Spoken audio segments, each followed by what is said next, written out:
महाराज जी, विवाह के बाद एक स्त्री का जीवन कैसा होना चाहिए जिससे वो प्रतिकूलता और अनुकूलता में सामान्य रहकर एक सुख शांति पूर्वक अपना वैवाहिक जीवन व्यतीत कर सके, और एक स्त्री को अपने जीवन में क्या क्या सावधानी रखनी चाहिए जिसका घर परिवार उससे सुखी रहे? पहली बात है कि नींव ही खराब हो रही बच्चा, तो हम क्या उपदेश करें? जो गर्लफ्रेंड बॉयफ्रेंड ये चरित्र दूषित हो रहे हैं, तो घर परिवार चलाने के लिए जो हमें धर्म पूर्वक पवित्रता चाहिए वो तो पहले ही नष्ट हो जाती है।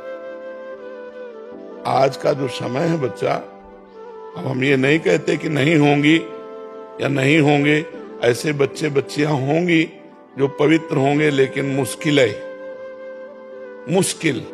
तो सबसे पहली बात, चरित्र पवित्र होना चाहिए। अब यहीं से नींव बर्बाद हो जाती है। और दूसरी बात, भगवत आराधना होनी चाहिए। अगर भगवत आराधना और चरित्र पवित्र है और अपने पति को भगवान के रूप में देखती है, तो उसका जीवन परम मंगलमय रहेगा। क्योंकि अपने भगवान की जैसे प्रसन्नता के लिए हम चराचर जगत की सेवा करते हैं, ऐसे भगवान पति, उनकी प्रसन्नता के लिए सास ससुर की सेवा, उनके भाई की सेवा, उनकी बहन की सेवा, नम्रता पूर्वक धैर्य पूर्वक रहना, वचन विचार करके बोलना और भगवान नाम स्मरण करते रहना, जिससे हर प्रतिकूलता को सहने की सामर्थ्य आ जाए।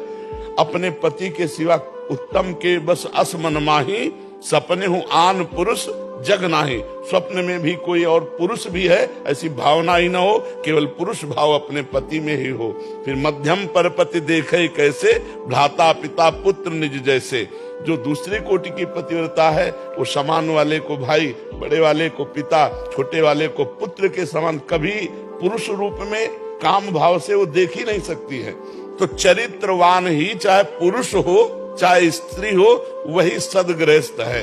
जो चरित्रवान है, जिसका चरित्र पवित्र है, और सदग्रंथों का स्वाध्याय करे, जैसे रामचरितमानस है, भागवत है, अपने घर में बैठ करके 10-20 मिनट 30 मिनट कुछ कीर्तन करे, ठाकुर जी की आरती पूजा करे, परिवार की सेवा करे, पति की सेवा प्रधानता रखे, ठाकुर जी की दूसरे नंबर में, ठाकुर जी की सेवा दूसरे नंबर में। गृहस्थ जो सदगृहस्थ पत्नी है उसको रखे। अब उसको ऑफिस जाना है, अब ठाकुर जी की आप आरती कर तो रख दो आरती, पहले उसकी रसोई बनाओ, टिफिन लगाओ, उसको पवाओ, उसको जाने दो, फिर बाद में पर्दा खोलो और एकांत में ठाकुर जी की आराधना करो, नाम जप करो।